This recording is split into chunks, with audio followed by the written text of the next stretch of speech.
Big boss Malayalam season 7 അങ്ങനെ ആദിലെ എന്ന് confession റൂമിലേക്ക് വിളിച്ചിട്ടുണ്ട്. ഇപ്പം എല്ലാവരെയും വിളിക്കുന്നുണ്ട്, അവരെ കാര്യങ്ങളൊക്കെ തിരക്കുന്നുണ്ട്. ബിഗ് ബോസ് വീട്ടിലെ ഇത്രയും ദിവസത്തെയുള്ള ജൈത്രയാത്ര എങ്ങനെയാണെന്നൊക്കെ ചോദിക്കുന്നുണ്ട് ബിഗ് ബോസ്.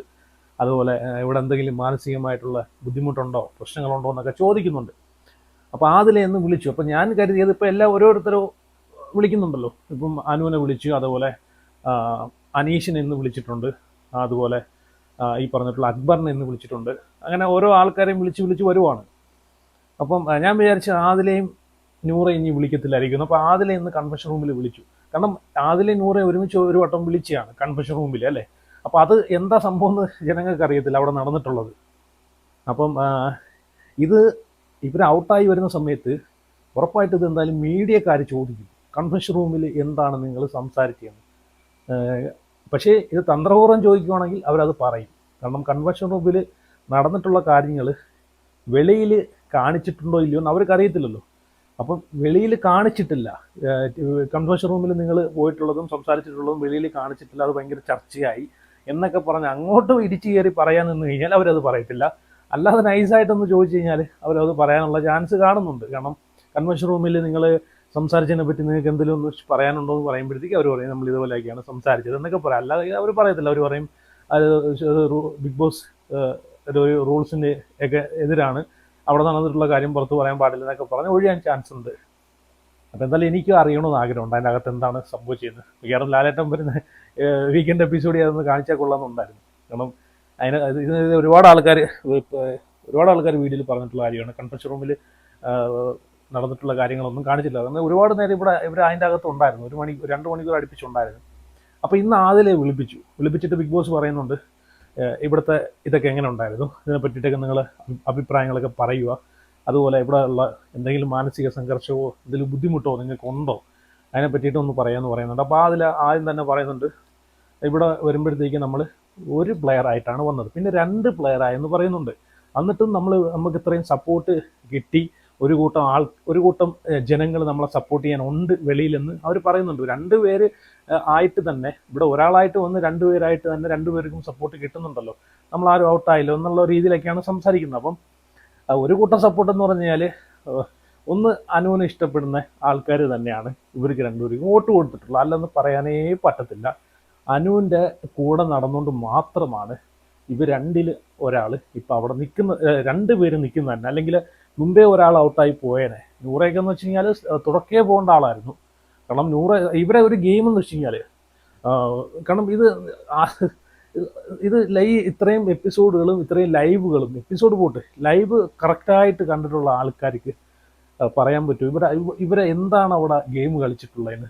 ഈ പറഞ്ഞിട്ടുള്ള അനുവിൻ്റെ കൂടെ നിന്നിട്ട് അനുവിനെ കുറ്റപ്പെടുത്തുന്ന എന്തെങ്കിലും വഴക്കുകൾ കൊണ്ടുവരുന്നതല്ലാതെ വേറെ ഒരു ഗെയിമും ഇവരെ ഭാഗത്തുനിന്ന് ഉണ്ടായിട്ടില്ല. ഒരു കണ്ടന്റും സ്വന്തമായിട്ടൊരു ഓൺ കണ്ടന്റ് ഇവരെ ഭാഗത്തുനിന്ന് ഉണ്ടായിട്ടില്ല. അനു എന്തെങ്കിലും അവിടെ ഏതെങ്കിലും ഒരു വള്ളി പിടിക്കും, ആ വള്ളിയിൽ പിടിച്ചുകൊണ്ട് അനുവിനെ കുറ്റപ്പെടുത്തുന്നതല്ലാതെ വേറെ ഒന്നും നമ്മൾ കണ്ടിട്ടില്ല, ഞാൻ കണ്ടിട്ടില്ല ലൈവിനകത്ത്. അപ്പം ഇവർ ഇത്രയും ദിവസം നിന്നിട്ടും എനിക്ക് തോന്നുന്നു ബിന്നിയൊക്കെ ഔട്ടായതിനു ശേഷമാണ്, ഇത് ഏകദേശം 70 അല്ലേ 65 എപ്പിസോഡൊക്കെ കഴിഞ്ഞിട്ടാണ് ക്യാമറയിൽ തന്നെ ഇവരെ 2നെ കാണുന്നത്. പ്രത്യേകിച്ച് നൂറെ അത് ക്യാമറയിൽ കാണുന്നത് എന്താണെന്ന് വെച്ച് കഴിഞ്ഞാൽ വീട്ടിലുള്ള എല്ലാ ആൾക്കാരും പോയി, ലാസ്റ്റ് 10-11 പേരായി. അപ്പോഴത്തേക്ക് ക്യാമറയിൽ കൂടെ എങ്ങനെയാലും കാണും. അതുവരെ ഒളിഞ്ഞ് നടന്നിരുന്ന ആൾക്കാർ, ക്യാമറയുടെ അയലത്ത് പോലും വരാതിരുന്ന ആൾക്കാർ പിന്നെ ക്യാമറയിൽ കണ്ടു തുടങ്ങി. പിന്നെ വലുതായിട്ടുള്ള ആൾക്കാരില്ലല്ലോ.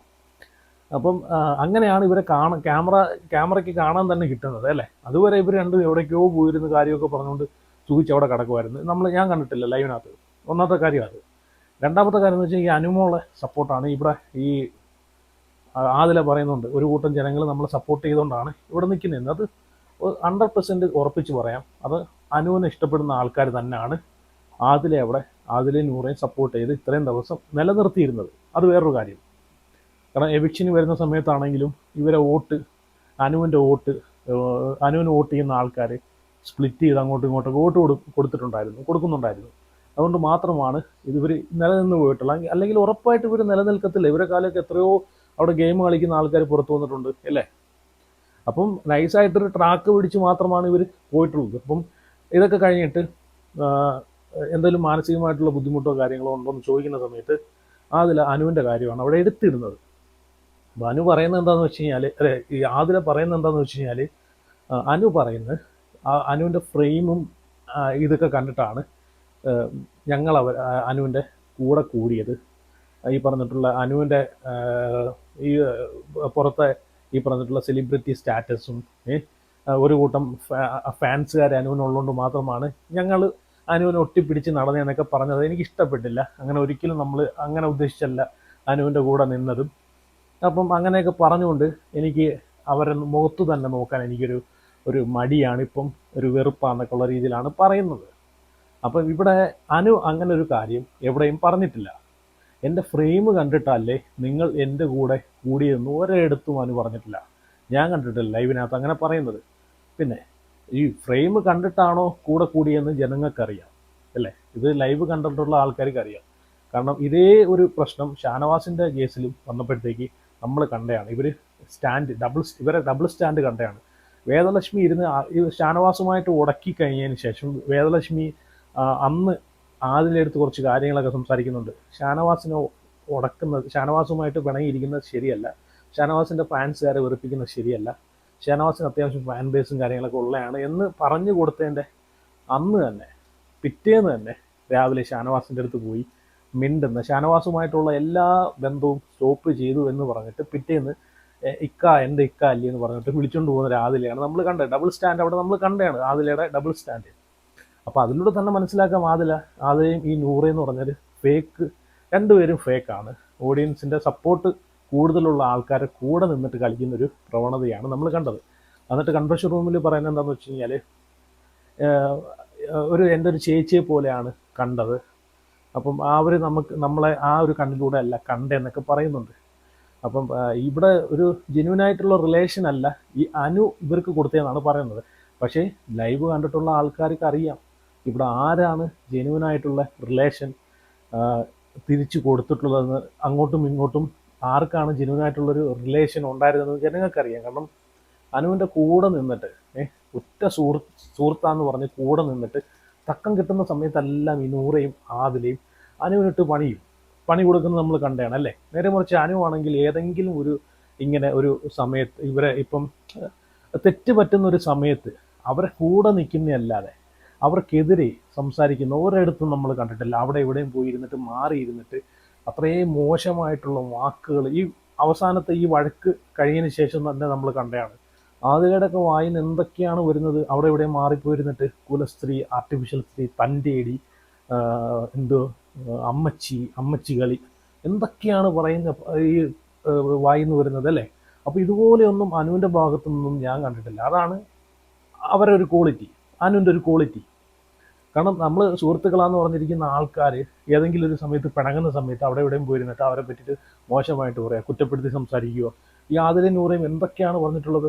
അനു വഴക്കുണ്ടാക്കി ഒറ്റയ്ക്ക് മാറിയിരിക്കുന്ന സമയത്ത് ഇത് കാടിറക്കി കളിക്കുവാണ്, ഒറ്റപ്പെടൽ സ്ട്രാറ്റജി കളിക്കുവാണ് എന്നൊക്കെ പറഞ്ഞിട്ട് അത്രയും മോശമായിട്ടുള്ള രീതിയിലാണ് ഇവർ തമ്മിൽ അങ്ങോട്ടും ഇങ്ങോട്ടും പറഞ്ഞ് കളിയാക്കുകയും ചിരിക്കുകയൊക്കെ ചെയ്തിട്ടുള്ളത്, അല്ലേ?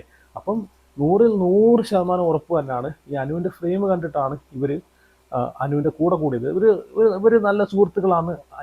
ആദിലയും നൂറയും ഈ പറഞ്ഞിട്ടുള്ള അനുവിന് കൊടുത്തിട്ടുള്ളൊരു ജെന്യുവനായിട്ടുള്ളൊരു ഫ്രണ്ട്ഷിപ്പാണെന്ന് പറയാനേ പറ്റത്തില്ല. ഒരു കാരണവശാലും പറയാനേ പക്ഷേ പറ്റത്തില്ല. നേരെ മറിച്ച് അനു തിരിച്ച് അങ്ങനെയല്ല കൊടുത്തേക്കുന്നത്. അതുകൊണ്ടാണ് പുള്ളിക്കാരി ഈ ലാസ്റ്റത്തെ വഴക്കിന് ശേഷം പുള്ളിക്കാരി ഡൗൺ ആയത്. അനു ഭയങ്കര ഡൗൺ ആയി, മാനസികമായിട്ട് ഭയങ്കര ഡൗൺ ആയി. ബിഗ് ബോസിൻ്റെ അടുത്ത് കൺഫെഷൻ റൂമിൽ ഇരുന്നിട്ട് ഒരുപാട് കാര്യങ്ങൾ പറയുന്നുണ്ട്. കാരണം ഇവിടെ വേറൊരു വിഷയം കൊണ്ടുണ്ട്. എന്താണെന്ന് വെച്ച് കഴിഞ്ഞാൽ ഇവിടെ ആദില നൂറ, ഈ ആദില പറഞ്ഞല്ലോ, നമ്മൾ ഈ ആദില ബിഗ് ബോസിനോട് പറയുന്നുണ്ട്, ആദ്യം ഒരു പ്ലെയറായിട്ട് വന്നു, പിന്നെ 2 പ്ലെയറായിട്ട് നിന്നാണ് കളിക്കുന്നതെന്ന്. ഞാൻ എവിടെയും കണ്ടിട്ടില്ല ഇവർ 2 പ്ലെയറായിട്ട് ഇൻഡിവിജ്വലായിട്ട് നിന്ന് കളിക്കുന്നത്. ഞാൻ എവിടെയും കണ്ടിട്ടില്ല. ഇവർ എല്ലാ കാര്യങ്ങളും ഒരുമിച്ച് ഡിസ്കസ് ചെയ്യുക, നോമിനേഷൻ ഗ്രൂപ്പ്, ഈ പറഞ്ഞിട്ടുള്ള എല്ലാ കാര്യങ്ങളും ഒരുമിച്ചാണ്. ഇവർ ഗ്രൂപ്പോട് കൂടിയാണ് കാര്യങ്ങൾ എടുക്കുന്നതും തീരുമാനിക്കുന്നതും ചെയ്യുന്നതെല്ലാം ഒരുമിച്ചാണ്, അല്ലേ? അപ്പം ഇവരെങ്ങനെയാണ് ഇൻഡിവിജ്വൽ പ്ലെയേഴ്സ് ആവുന്നത്? ഇവർ ഒരുമിച്ചാണ് ഗെയിം കളിക്കുന്നത്. ഇവിടെ അനുവും ഇവരും തമ്മിലുള്ളൊരു വ്യത്യാസം എന്താണെന്ന് വെച്ച് കഴിഞ്ഞാൽ, ഇവർ പുറത്തെങ്ങനെയാണോ ആദില നൂറ പുറത്തെങ്ങനെയാണോ ജീവിക്കുന്നത്, അതുപോലെ തന്നെയാണ് അതിൻ്റെ അകത്തും. രണ്ടുപേരും പാർട്ണേഴ്സായിട്ടാണ് അവിടെ കളിക്കുന്നത്, അല്ലേ? രണ്ടുപേർക്കും അങ്ങോട്ടും ഇങ്ങോട്ടും എന്തെങ്കിലും വിഷമങ്ങളോ സങ്കടങ്ങളോ വന്നു കഴിഞ്ഞാൽ തന്നെ ഷെയർ ചെയ്യാൻ പറ്റുന്നുണ്ട്. അപ്പോൾ ഇവർക്ക് വലിയ ടെൻഷനില്ല, വലിയ പ്രശ്നങ്ങളില്ല. പക്ഷെ നേരെ മറിച്ച് അനു അങ്ങനല്ല. പുള്ളിക്കാരി എന്തൊക്കെ പറഞ്ഞാലും പ്രശ്നങ്ങൾ ഉണ്ടാകുന്ന സമയത്ത്, ഇവർ തമ്മിൽ വഴക്കുണ്ടാകുന്ന സമയത്ത് അനു ഒറ്റപ്പെടുവാണ്, ഒറ്റയ്ക്കാണ് അവിടെ. അപ്പോൾ അനുവിൻ്റെ പ്രശ്നങ്ങളും ഇമോഷൻസും കാര്യങ്ങളും പുള്ളിക്കാരിക്ക് ഒരു പരിധി വരെ കൺട്രോൾ ചെയ്യാൻ പറ്റൂ. അത് കഴിഞ്ഞാൽ പിന്നെ കൈവിട്ടു പോകും. അപ്പം കരയും, ഈ പറഞ്ഞ പോലെ പൊട്ടിക്കരയും, ചിലപ്പോൾ ഒറ്റയ്ക്ക് എവിടെയെങ്കിലും ചെന്നിരുന്ന് ആലോചിക്കും. അപ്പം ഇവർ രണ്ടും അവിടെ മാറിയിരുന്നിട്ട് അവർക്ക് പ്രശ്നമില്ലല്ലോ, അവർ അവരെ പ്രശ്നങ്ങൾ അങ്ങോട്ടും ഇങ്ങോട്ടും ഷെയർ ചെയ്യുന്നു. പുറത്തെ പോലെ തന്നെ അകത്ത് നിൽക്കുന്നു. ഒരു സുഖം, ഒരു ടെൻഷൻ അറിയുന്നില്ല, ഒന്നും അറിയുന്നില്ല, മാനസിക സംഘർഷം അറിയുന്നില്ല, ഒരു പുണ്ണാക്കും അറിയുന്നില്ല. അപ്പം ഇവർക്കത് ഒരു ഒരു ഗെയിമായിട്ട് തോന്നും, ഒരു സ്ട്രാറ്റജി ആയിട്ട് തോന്നും. അപ്പോൾ അവിടെ മാറിയിരുന്നിട്ട് അനുവിനെ കുറ്റം പറയുകയാണ് ഇവരെ ജോലി, അല്ലേ? അത് നമ്മൾ ലൈവിനകത്ത് കണ്ട കാര്യങ്ങളൊക്കെയാണ് ഈ സംസാരിക്കുന്നത്. അപ്പം ഒരു ഫേക്കായിട്ട് നിന്നിട്ടുള്ളത് ആദിലയും നൂറയും തന്നെ ആണ്. കാരണം ഒരു കാരണവശാലും ഈ ഒരു ഫൈനൽ 5-ലേക്കോ അല്ലെങ്കിൽ ടിക്കറ്റ് ടു ഫിനാലയിലേക്കോ എത്തിപ്പെടാൻ ഒട്ടും അർഹതപ്പെടാത്ത വ്യക്തികളാണ് ഈ ആദിലയും നൂറയും. ഈ പറഞ്ഞിട്ടുള്ള അർഹതപ്പെടുന്ന ഒരുപാട് ആൾക്കാർ, എനിക്ക് തോന്നുന്നു ഈ ഇത്രയും നെഗറ്റീവ് ഗെയിംസ് കളിക്കുവാണെങ്കിലും ഈ പറഞ്ഞിട്ടുള്ള അക്ബർ ആയിക്കോട്ടെ, ആര്യൻ ആയിക്കോട്ടെ, ഇവരെക്കാളും എത്രയോ ബെറ്റർ ആയിരുന്നു, അല്ലേ? അവരൊരു ഗെയിമാണ് അവിടെ കളിച്ചത്. ഈ നെഗറ്റീവോ ഈ പോസിറ്റീവോ നെഗറ്റീവോ ഒന്നൊന്നും ചിന്തിക്കാതെ സത്യം പറഞ്ഞാൽ അവിടെ ഗെയിം കളിച്ച് നിൽക്കുന്ന. ഇന്ന് അക്ബർ കൺവെൻഷൻ റൂമിൽ കയറിയിട്ട്, അക്ബറും ഇന്ന് കൺവെൻഷൻ റൂമിൽ പോകുന്നുണ്ടായിരുന്നു, പോയിട്ട് ഒരുപാട് കാര്യങ്ങൾ പറയുന്നുണ്ട് ബിഗ് ബോസിൻ്റെ അടുത്ത്. വെളിയിൽ എങ്ങനെയാണോ എൻ്റെ പറഞ്ഞ ഫ്യൂച്ചറിനെ ബാധിക്കുമോ, പുറത്തിറങ്ങി കഴിഞ്ഞാൽ ഇതുപോലെ പാർട്ടികളൊക്കെ കിട്ടുമോ എന്നൊക്കെ പുള്ളിക്കാരൻ ഭയങ്കര ടെൻഷൻ അടിച്ച് പറയുന്നുണ്ട്. എന്നിട്ട് പറയുന്നുണ്ട് എല്ലായിടത്തും സോറിയൊക്കെ പറയുന്നുണ്ട്, ബിഗ് ബോസിനോടൊക്കെ സോറിയൊക്കെ പറയുന്നുണ്ട്, ഇത് ഗെയിമിൻ്റെ പാട്ടായിട്ടാണെന്നൊക്കെ പറയുന്നുണ്ട്. സത്യം പറഞ്ഞാൽ എനിക്കൊരു കാര്യം പറ്റും, അക്ബർ അസാധി ഗെയിമർ തന്നെയാണ് കേട്ടോ. നല്ല എനിക്ക് ആ ബിഗ് ബോസ് വീട്ടിലെ ഓരോ ആൾക്കാരെയും കൂടെ ഇരുത്തിയിട്ട് ഗെയിം കളിപ്പിച്ച്, അവരെ കൊണ്ട് കളിപ്പിച്ച്, ഇപ്പം ഞാൻ പറയും, ഒരു വില്ലനായിട്ട് നിന്നിട്ട് കൂടെ കുറേ കൂട്ടാളികൾ ഉണ്ടാക്കുക. വില്ലനായിട്ടൊരു ഈ പറഞ്ഞിട്ടുള്ളൊരു വില്ലൻ സങ്കേതം ഉണ്ടാക്കി അവിടെ രാജാവായിട്ട് നിന്നിട്ട്, വില്ലന്മാരുടെ രാജാവായിട്ട് നിന്നിട്ട് ഈ കൂടെ കുറേ ആൾക്കാരെ നിർത്തുക.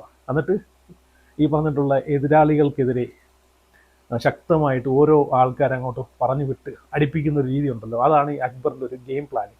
സൂപ്പർ ഗെയിമായിരുന്നു. ഓരോ ആൾക്കാരെ പറഞ്ഞ് അപ്പാനി പോലും അതിനകത്ത് വീണെന്നുള്ള അക്ബറിൻ്റെ ഈ ഒരു ഇതിനകത്ത് അപ്പാനി പോലും വീണുപോയി. നോക്കിക്കോണം, അക്ബറിനെക്കാളും എത്രയോ സപ്പോർട്ടുള്ള, അക്ബറിനെക്കാളും ഒരുപാട് പ്രേക്ഷകർ ഇഷ്ടപ്പെടുന്ന ഒരു വ്യക്തിയായിരുന്നു അപ്പാനി. ബിഗ് ബോസിലേക്ക് കയറുന്ന സമയത്ത് അറിയപ്പെടുന്ന ഒരാളായിരുന്നു, അല്ലേ? ഈ സിനിമയിലൂടെയൊക്കെ ഉള്ള അറിയപ്പെടുന്ന ഒരാൾ തന്നെയാണ് അപ്പാനി. അപ്പം അത്രയും ആൾക്കാരെല്ലാം കൂടെ നിർത്തി അവരെ ഇറക്കി ഗെയിം കളിച്ച ഒരു വ്യക്തി അക്ബർ തന്നെയാണ്. സത്യം പറഞ്ഞാൽ അക്ബർ സൂപ്പർ ഗെയിമറാണ്. നെഗറ്റീവാണോ പോസിറ്റീവാണോ ഒന്നൊന്നും പുള്ളി നോക്കാതെ, നെഗറ്റീവ് ആണെങ്കിൽ നെഗറ്റീവ്, പോസിറ്റീവ് ആണെങ്കിൽ പോസിറ്റീവ് എന്ന ഉറച്ച തീരുമാനത്തോടെ കളത്തിലിറങ്ങി കളിച്ച വ്യക്തി തന്നെയാണ് ഒരു ഗെയിമർ എന്ന് വേണമെങ്കിൽ നമ്മൾ ഉദ്ദേശിക്കാം കേട്ടോ. സൂപ്പർ ഗെയിമാണ്. ഇനി നെഗറ്റീവ് വെർഷൻ ആണെങ്കിലും അക്ബറിൻ്റെ ഗെയിം അടിപൊളിയായിട്ടാണ് പുള്ളി ചെയ്തിട്ടുള്ളത്. ഗെയിമർ എന്ന് വേണമെങ്കിൽ തന്നെ പറയാം. ഈ ഒരു കാര്യത്തിൽ മറ്റുള്ളവരെയൊക്കെ കമ്പയർ ചെയ്യുമ്പോഴത്തേക്ക് ഈ പറഞ്ഞിട്ടുള്ള വെറുതെ ഒന്നും ചെയ്യാതെ മറ്റുള്ളവരെ മൂഡ് താങ്ങി ഈ പറഞ്ഞിട്ടുള്ളൊരു ഫൈനൽ വീക്ക് വരെ എത്തുന്ന ആൾക്കാരെ കമ്പയർ ചെയ്യുകയാണെങ്കിൽ ഈ പറഞ്ഞിട്ടുള്ള ആര്യൻ ആയിക്കോട്ടെ, അക്ബർ ആയിക്കോട്ടെ, ഈ പറഞ്ഞിട്ടുള്ള നെവിൻ ആയിക്കോട്ടെ, ഇവരൊക്കെ സൂപ്പർ ഗെയിമേഴ്സാണ് കേട്ടോ, നെഗറ്റീവ് ആണെങ്കിലും. അപ്പം എന്തായാലും ഇത്രയും എനിക്ക് പറയാനുള്ളൂ. അപ്പം നിങ്ങളെയൊക്കെ അഭിപ്രായങ്ങളൊക്കെ ഉറപ്പായിട്ടും ഇതിനെ പറ്റിയിട്ട് കമൻറ്റ് ചെയ്യുക.